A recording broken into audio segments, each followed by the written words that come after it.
Welcome back to another episode of What's Your Story here on Horror Fiend TV. Yes, first time we have Joe the Psychologist coming on to talk about this film. But before we talk about the film, Joe, how are you doing today? I am good. Excited to talk about this one, and thank you for having me on. So I'm looking forward to. This was a little sleeper one for people who didn't see it, and yep, it's still part of the Cloverfield universe. It's better than Paradox. Fuck Paradox. Lexi, how you doing, my co-host? Are you ready for this one? I'm doing good. Got my glass of wine. Now, you guys know me by now. I dress up as a character from each movie we talk about.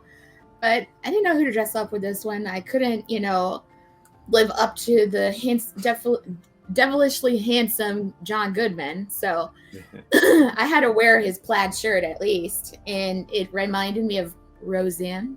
Yes. I love John Goodman. So what are we talking about? If you haven't seen, we're talking about 2016 movie 10 Cloverfield Lane, directed by Dan Trachtenberg. Hopefully I got your name right. Apologies if I didn't. But yes, as Leslie mentioned before, has John Goodman, who I gotta say, this is one of the best roles I ever seen him in. Unexpected role, but please do more horror because you belong in the horror universe. Yes, and also stars Mary Elizabeth Winstead as Michelle, who I didn't know who she was, but then when I backtracked some of her movies, goddamn, she's been in a lot of freaking movies that I've watched, and I was like, who the hell is she? And John Gallagher Jr. as Emmett.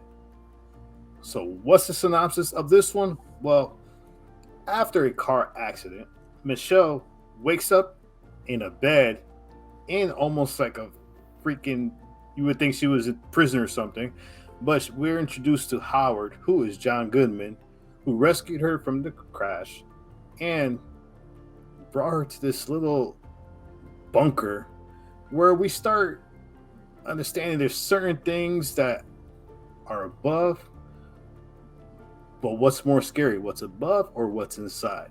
So Joe, initial thoughts on this one? Hit me. I mean, on this one, so I will say at first I thought it was going to be kind of a sequel to Cloverfield. But I, from beginning to end, was, enthralled in the movie. There's nothing better than putting three people in close quarters with nothing else around. You did get some outside shots, but just most of the interaction being done in close quarters, it just elevates performances, and especially John Goodman, who delivered a really creepy performance in this one. Was he creepy though? It just depends on your interpretation of, his, I guess, intentions. That's a good one. Lexi, what about you? Initial thoughts on this one? I didn't know what to expect, honestly. John Goodman, I have to hand it to him. Like, great job. He's definitely, like you said, he belongs in the horror genre. He needs to do more of it. He was definitely creepy. I mean, the size of him, it creeps you out because he has this persona of just craziness and this vibe of creepiness, but he also comes off, and I'm going to say it, as a conspiracy theorist. So that really I can relate to, right, Joe? Yeah, I know. So I liked that part of him, and it's crazy, and we'll get to the twist, but the twist was awesome, and it works for me. So yeah. Yeah, this one, I agree, Joe. This one I did you've heard 10 Cloverfield Lane, you're like, all right, is this part of the Cloverfield universe? If you didn't watch Cloverfield, it is one of the best found footage movies that gives you a little bit of creature feature, gives you a little bit of craziness, and just overall chaos. I mean, granted, the camera movement kind of gets you dizzy, but if you haven't watched Cloverfield, definitely watch Cloverfield, then watch this one. But yeah, I mean, I like the way it's set up at the beginning of the movie because you have Michelle, who's in the middle of a breakup with her boyfriend, decides she's going to basically take the hell off. So as she's driving down the road, she gets into a car accident, and everybody's favorite American dad, John Goodman, comes to the rescue. But yeah, we keep talking about John Goodman as character. Now, question I have for you guys: when we found out that he was in this bunker, obviously he was prepping for something, which we will find out later. This bunker was, anyways. Yeah. Like, did he come off like a doomsday prepper? You can't leave. An attack means fallout, which contaminates the air above ground. That's how it works. Well, how long do we have to wait until it's safe? Depends on proximity to the closest blast, 1 year, maybe 2. And that's if we're talking about weapons that we know of. Russians are developing some nasty stuff, and if the Martians finally figured out a way to get here, their weapons will make the Ruskies look like sticks and stones. Or did he was more logical and understanding of what's actually going on in the world during this time? I mean, Joe, what do you think? So I obviously he is a doomsday prepper. He was preparing for something. What ended up happening just what's the word I'm looking for? Emphasized what he was feeling. Yeah. But at the same time, he was logical in the way he was prepared for things and completely understood that it's just best to stay down here. I mean, could his reasons just be that he wanted to have companionship? Especially if shit's going on upstairs that you're going to be down here for a while. Do you want to be in a bunker by yourself? So you want to have somebody, because you're going to go nuts if you're by yourself. So you need to have somebody to talk to. But yeah, he was definitely a doomsday prepper. Lexi? I agree. Definitely a doomsday prepper. I mean, he comes off mysterious when he comes in and he unlocks the door and Michelle's in there. Let me rewind a little bit back to the opening of the movie where, like you said, she's driving right before the accident. Though she hears Ben's voice, hangs up on him. Then the radio article, I guess you could say, comes on and says, and I wrote it down: everywhere else today, power has still not been restored to many cities on the southern seaboard in the wake of this afternoon widespread blackout. So that kind of gives you like, okay, what's going on? Is it a pandemic? Is it a doomsday feel? Like, and so when John Goodman comes into his opening, he's definitely a doomsday, like super prepared. He has a whole grocery store in his house or his bunker, and he's a full-blown house underneath his farmhouse. So, and then he comes off mysterious. He's a kook. He keeps emphasizing, and a little touch on what the psychologist said. Does he want companionship? I feel like that's yes, because he talks a lot about his daughter, Megan. And so I felt like in some ways, I don't know, it was just a thought that I had that he's trying to make Michelle be Megan. But I feel for Howard, aka John Goodman. His persona, he's a kook, he's mysterious. Yeah, works for me. Well, I like the bus. Okay, I'm sorry. Because after I watched it again, I then, besides the companion, then I wondered because, which I know we'll talk about later, the fact that maybe he wanted to not replace Megan in the replacing with Michelle as Megan, but that maybe something could happen with him and Megan. I mean, him and Michelle, so he can replace his child that he doesn't have. Mm-hmm. Hence, or populate the Earth. Well, but basically getting his having his daughter again, because we don't, he's missing his daughter. So. Well, I also thought maybe possibly repopulating the Earth because of whatever's going on outside. And he really had a strong reaction to when she touched Emmett's hand in a flirty way. So I don't know. I had a lot of thoughts on Howard's character. And that I noticed that on my watch for doing this with you guys, that I picked that up on a little bit more like, maybe it was he wanted her to can have kids. All right, go ahead, JR. That would be a twist. You can't have kids. Well, what the guy you gotta remember, he was also a Navy guy. So here you have a military guy who has rules that you have to abide by, and he basically told Michelle after incident, we'll talk about in a bit, where she should be thankful that she's there with him, that he saved her life.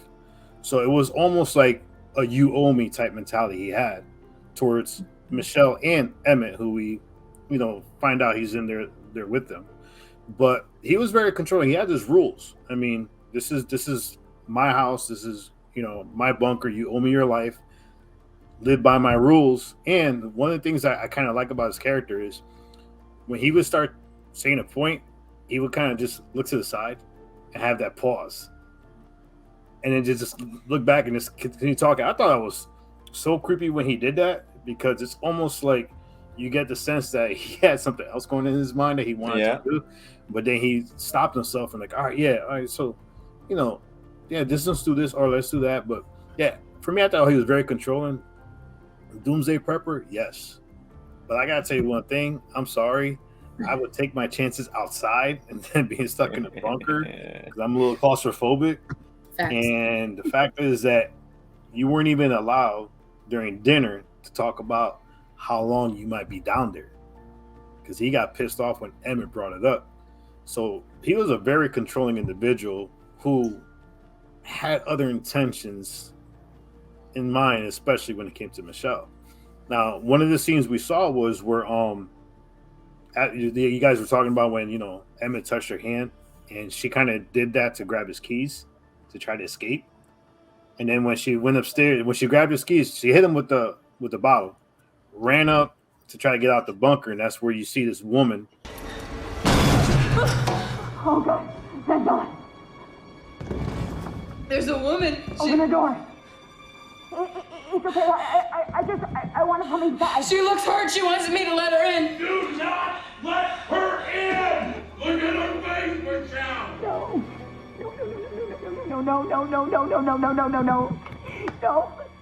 Oh my God, I'm fine. I'm fine. Please, I'm okay. It only touched me a little. Please open the door. Open it. She's begging me. You can't help her! No one can! I'll be okay. It really hardly touched me at all. Open the door! Don't listen to her! God, open the door, you bitch! Let me in! Let me in! Let me in! Let me in! Let me in! You!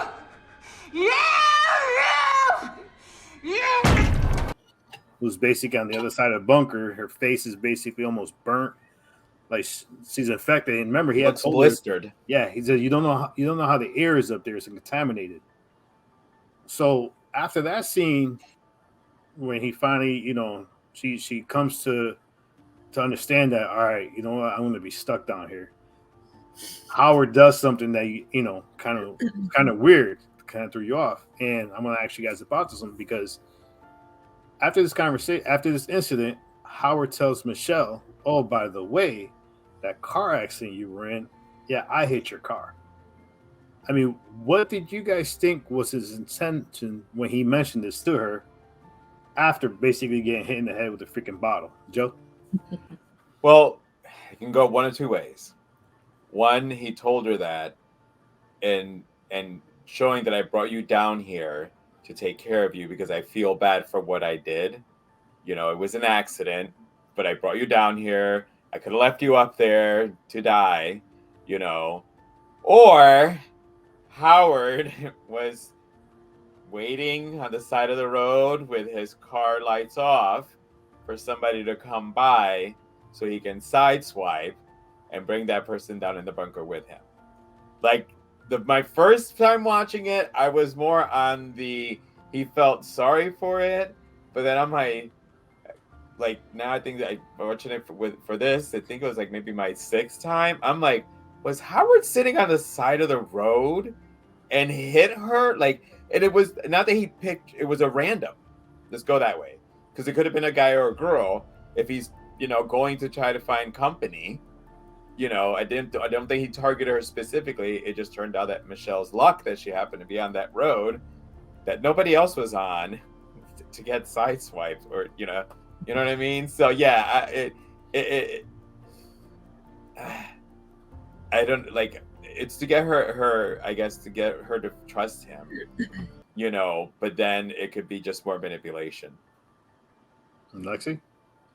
I agree. I think it is a mixture of trust and manipulation, but I also think it's guilt too, because he mentioned so many times, I saved you, I saved you, I saved you. Like he was trying to guilt her so that he can then put the trust forward and have him be believable. Yeah, there's crazy shit going on outside. We have to stay in the bunker.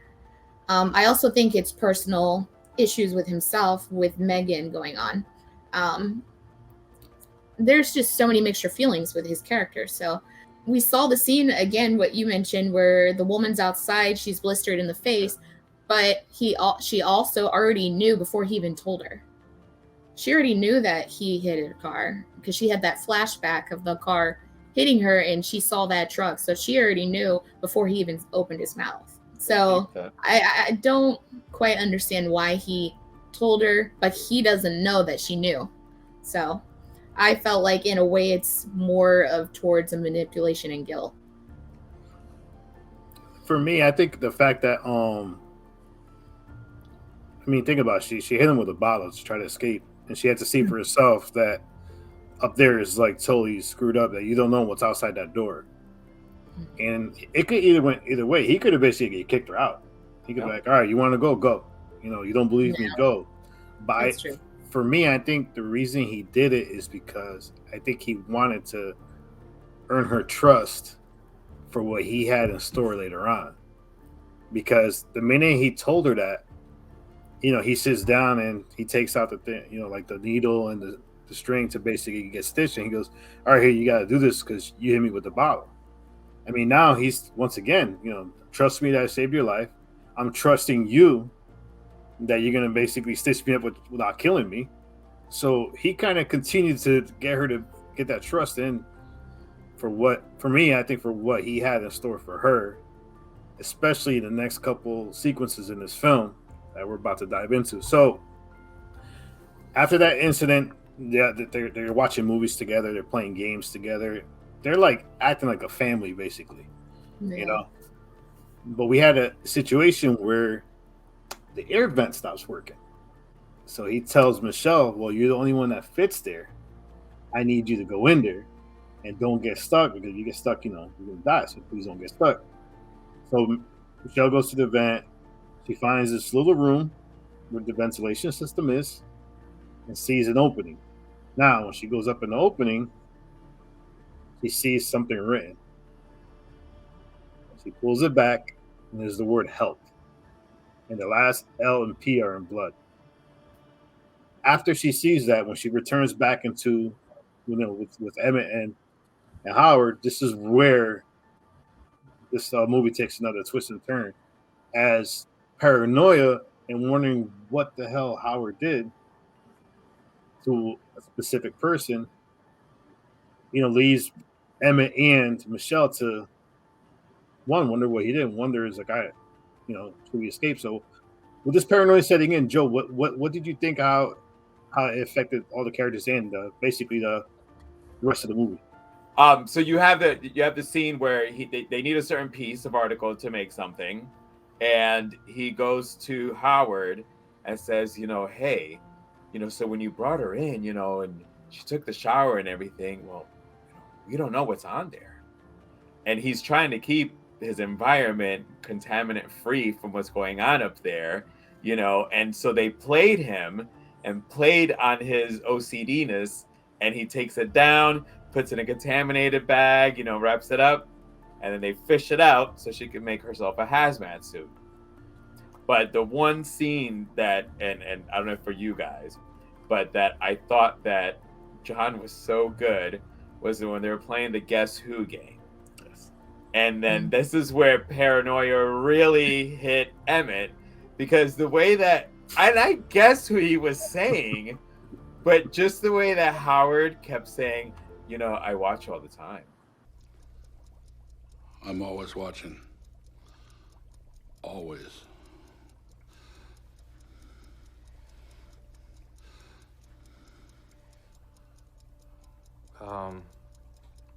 God. I'd go wherever I want. I don't know. I know what you're doing. I see what you're doing. I know what you're up to. Look, Howard, I don't know what you're getting at. I see when you're sleeping. I I don't know Calm what down. you're doing. Calm And down. I'm always watching. I don't know. Always watching. I'm always watching. Santa Claus.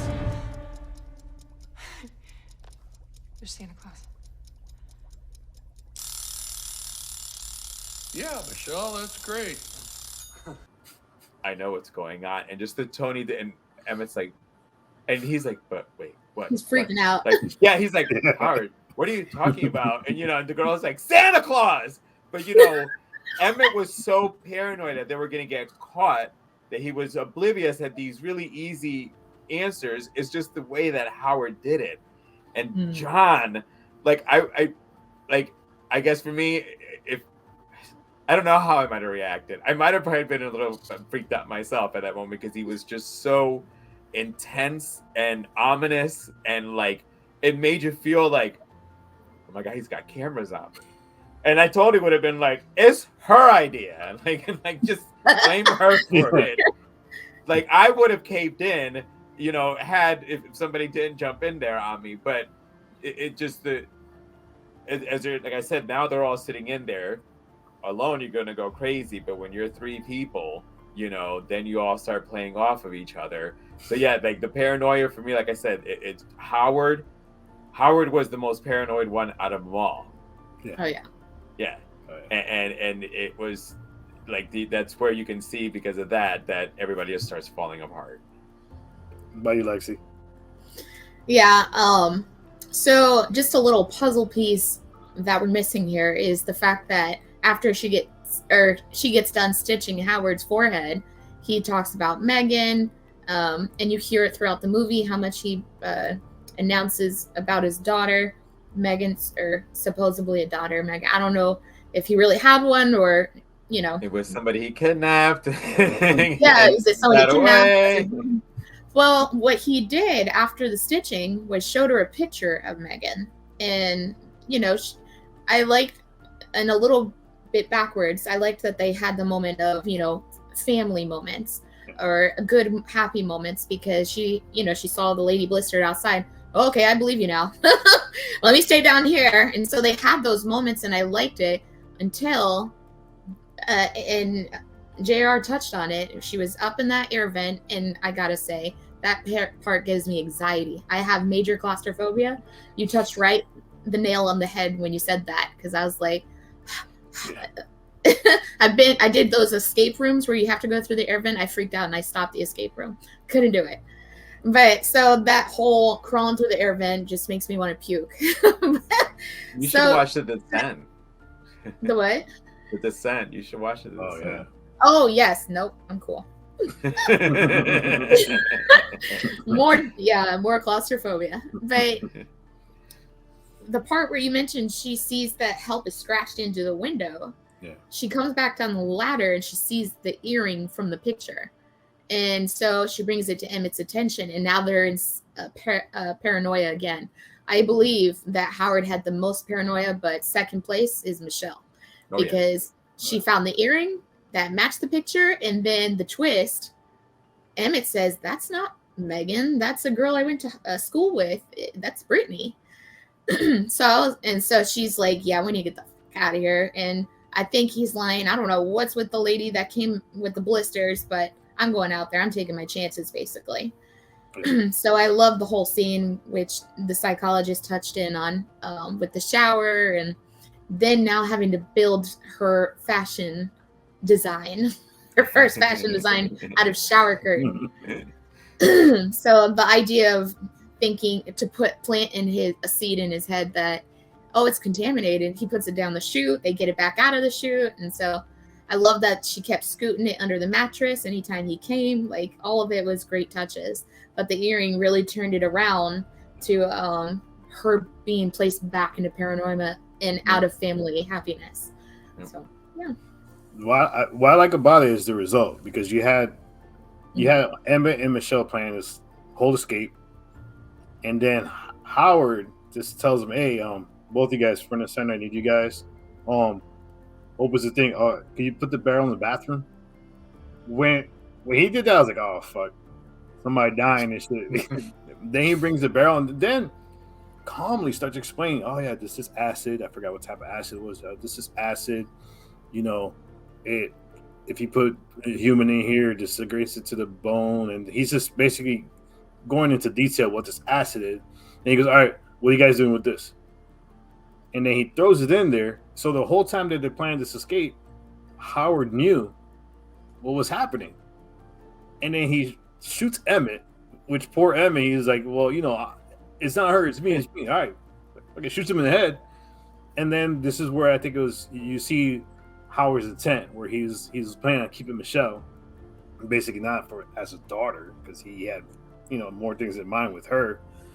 But this is where you get the whole thing, as well as, all right, so this is attached to Cloverfield, because Michelle does escape.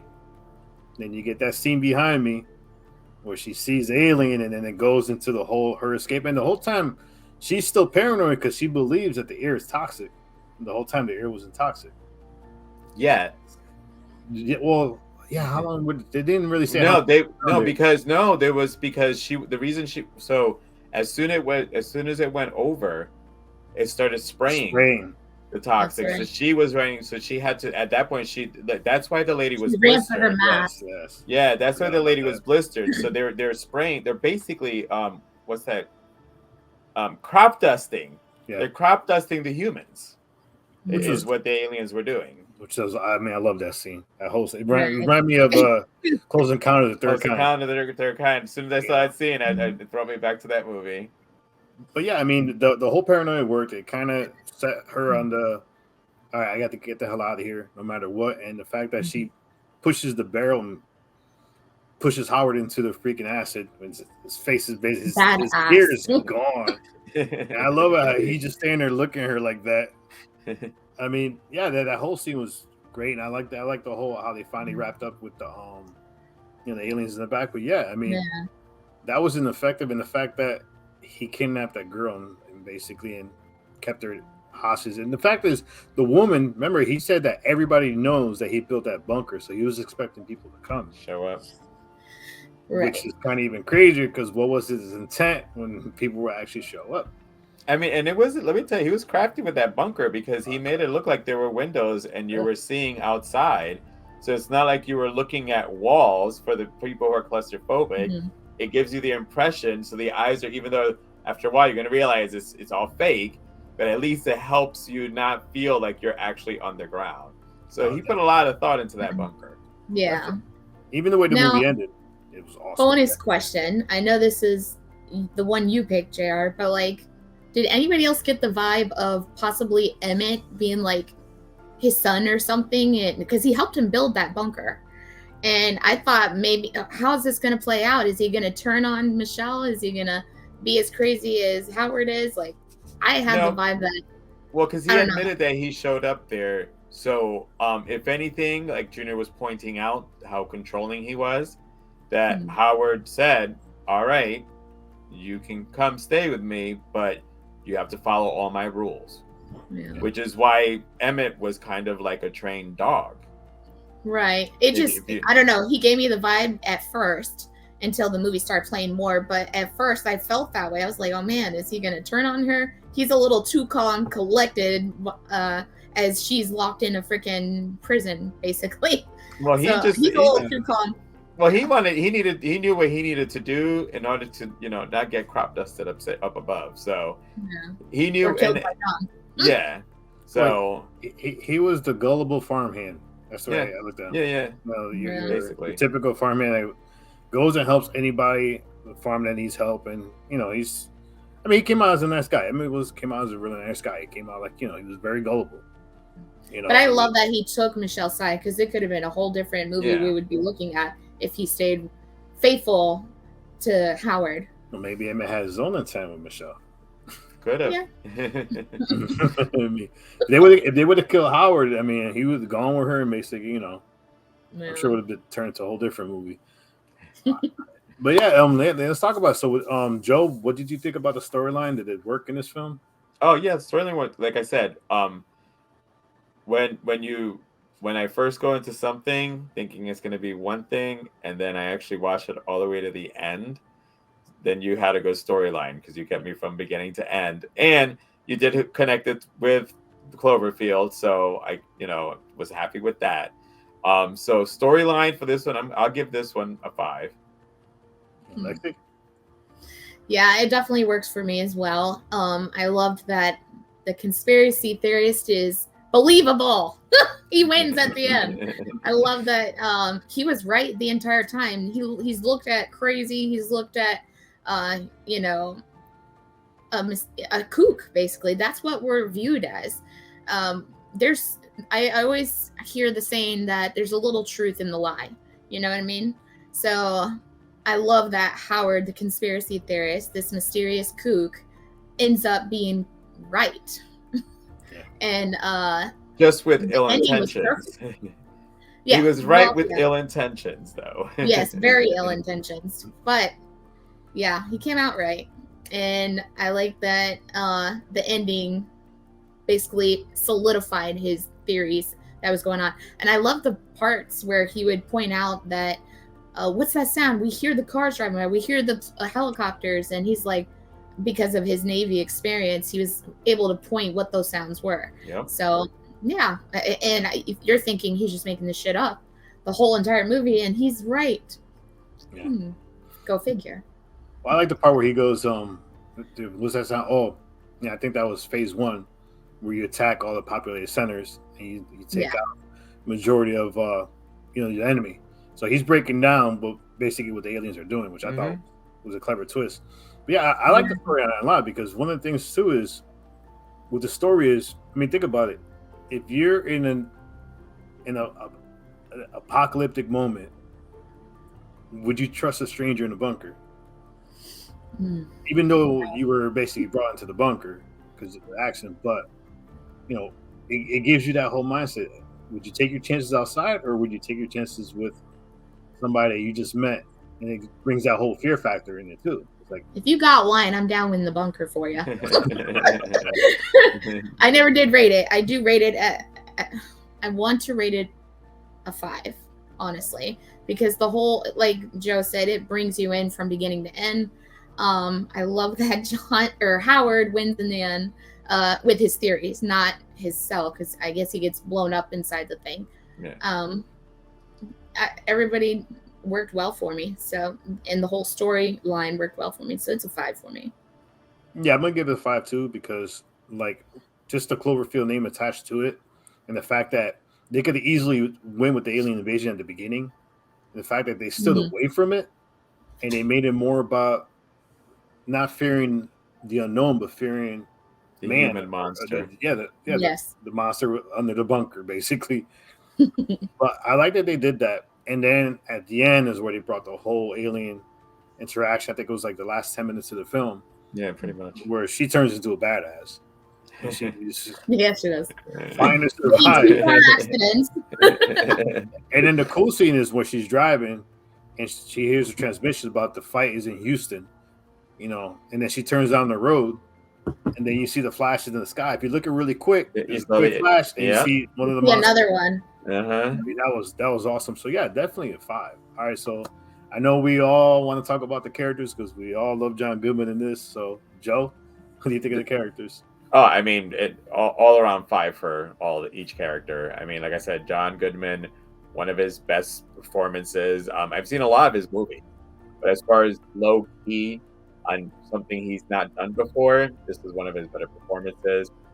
Mary Elizabeth Winstead, I mean, she's been in a lot. I mean, she was also in the remake of Black Widow, not the crappy one that just recently came out, but the better crappy one that came out, I think, in like 2006. But same thing, she did a great job, in her own role. And I mean, Emmett, the guy who played him, not that he needed a whole lot for it. So I mean, so what he needed to deliver, he was able to deliver also. Lexi? Yeah, across the board 5. Yeah, I have to say John Goodman is the one that holds the whole movie together with his kookiness and his theories and just being mysterious all around, because you never knew who you were going to get. Were you going to get the nice Howard or the crazy Howard who's going to throw acid all over you? So if I could rate higher, he would be a 10 for me. He was perfect for this movie. The best thing I've seen him since Roseanne. So there was another movie where he played a villain towards the end.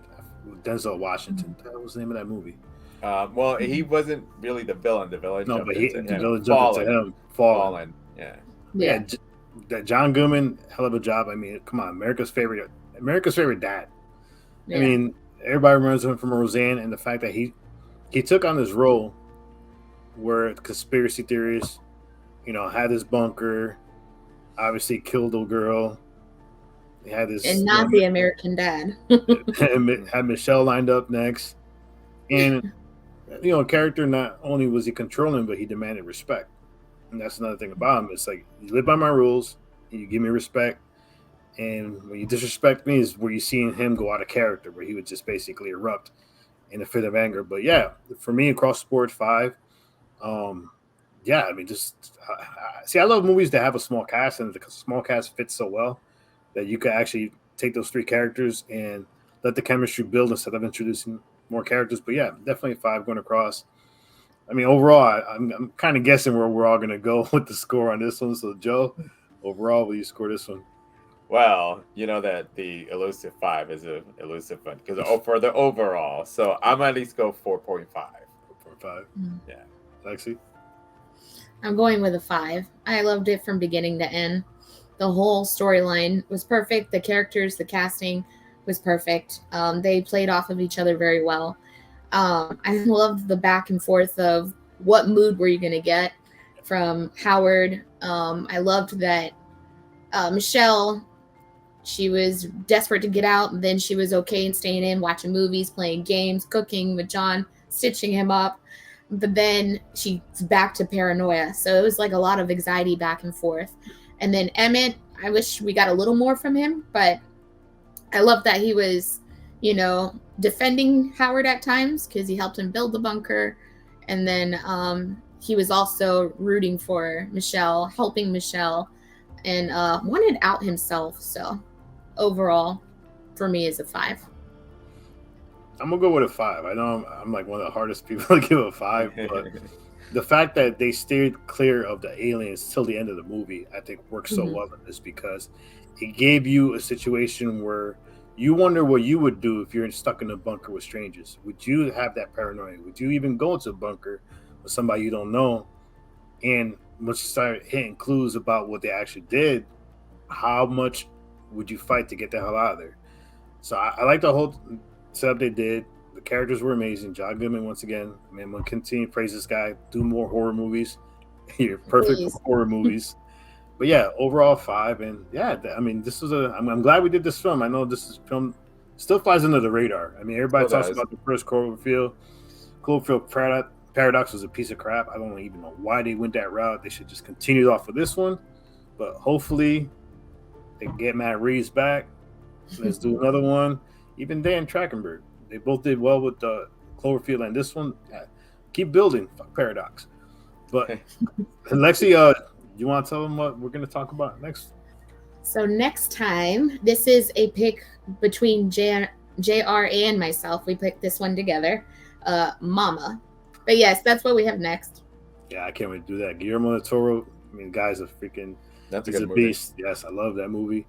Pan's Labyrinth, definitely watch it. But yeah, this is it for this episode of What's Your Story. Thank God we had the psychologist come in, talk about a little bit about this film. I know Joe's always liked this film. He's always wanted to talk about this film. I'm glad we got to do it. And Lexi, thank you for coming on board again. Of course. Mama, watch it. Kids are fucking creepy.